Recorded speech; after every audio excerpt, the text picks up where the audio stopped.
Good afternoon, YouTube. MJ here with probably the most important review, at least personally, that I've done in a long time. So I want to start things off by saying thank you to Andrew for this beautiful piece. It means so much. This is probably about the 5th or 6th time I've tried to film this, so I want to make sure that I can do it right. You will only be seeing the robot mode in this video. I will add pictures of the vehicle mode beforehand, but I don't want to transform it on camera because it would be just a jumbled mess because I'm terrible with this mold. What we have is a Nemesis Prime Custom done by Andrew, Customs by Z. He did a few new things with this that I'm looking forward to showing off a lot, and all in all, it's just a very beautiful looking piece. Evil, sinister. It's currently one of the centerpieces of my collection, if not the centerpiece. I plan on eventually picking up a glass case for it. But for now, we'll get into the review and show it off. It is a repaint of the Revenge of the Fallen Leader Prime mold. What he did for the design is he did a flat black for what amounts to the vehicle mode pieces, and then the interior work is all done in a gloss and chrome. New pieces are custom smokestacks. They're nice thicker smokestack, so that way it looks like an actual truck. The hands are fake busker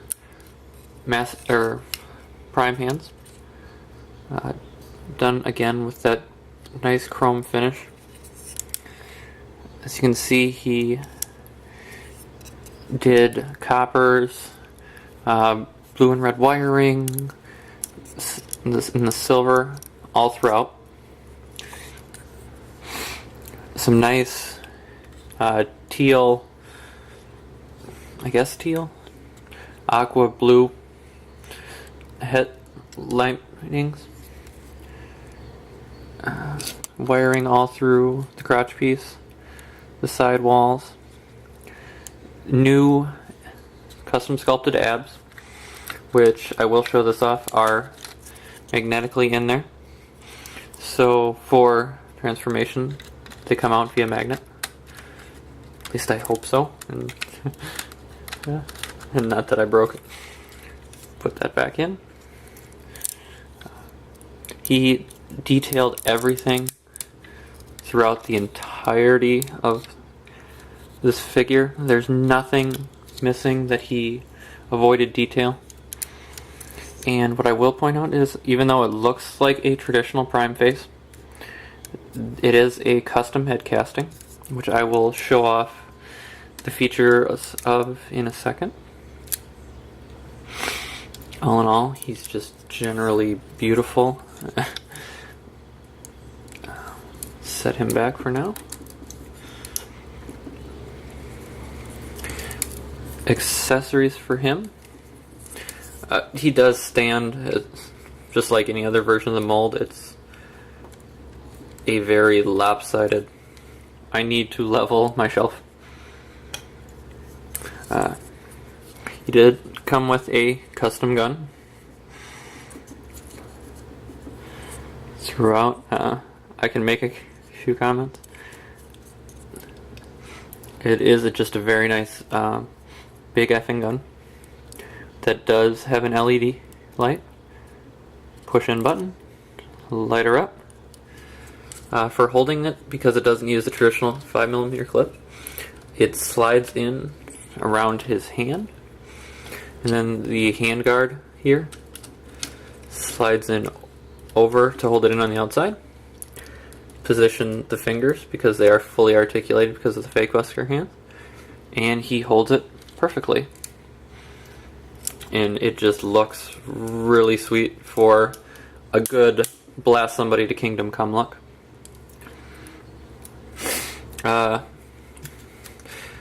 One other little accessory that I did, sort of. I still want to thank Andrew for these because I had ordered a couple of sets of these, and then I used one of those sets, gave it a flat black paint job, and modified it with some broken fake Wesker hands I had. So now he does have the dual model kit prime swords. To swap those, pop that off, pop it on, and he's got the prime hand. Actually, since I've whipped these up, I really don't use them, but since I had them, it seemed appropriate to use them with a figure that, since I got them from Z, it made sense to use them with a figure that I got from Z.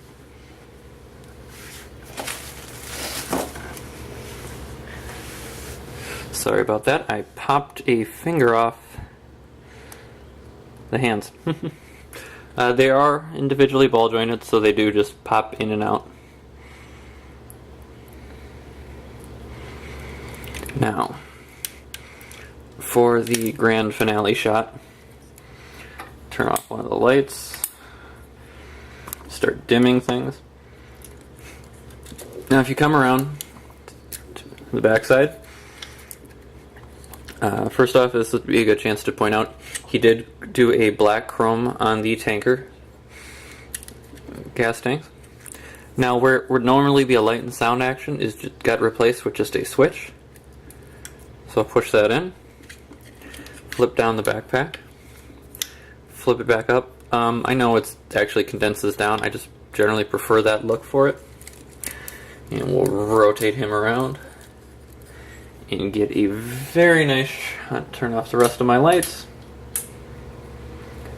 And we'll zoom in on the new face, which, focus please. There we go. Is honestly the most evil looking thing, movie Transformer wise, or just generally Transformer wise, that I've ever seen. It's hauntingly scary. It's what the Fallen should have kind of looked like, and Z captured it perfectly with his Nemesis Prime. When the light's not on, as you saw earlier, you don't notice any of the clear facial structures, and now you have that burning look to it. And even when you rotate it because of the light emanating, it looks like there's fire emanating from different places. In addition, he does glow red from the inside of the chest, so you get a nice evil look from there as well. I cannot praise this enough.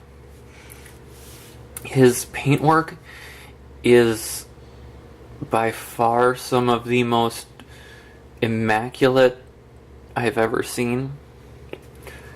The detailing is impeccable. There's nothing that he missed at all for detailing. I just cannot say enough about this figure. And I want to thank you again for doing something so nice. First, your Soundwave was the hit of the charity event, and then also having this in my collection to review, to display. I cannot thank you enough for everything. I know he's working on a few customs, and then I think he said he's going to be taking some time off from commission work. But if keep an eye on his stuff, and if for any reason at all you see that he's taking commissions again, email him. His work is flawless. His communication is great. And I cannot say enough about him as just a person, too. I want to thank you guys for tuning in. I'll be back soon enough and be starting Generation 2 month. That I am hoping to be doing in August or September, so it's going to get really gaudy color-wise, and I'm going to love it. I want to thank you guys for tuning in. Have a great day.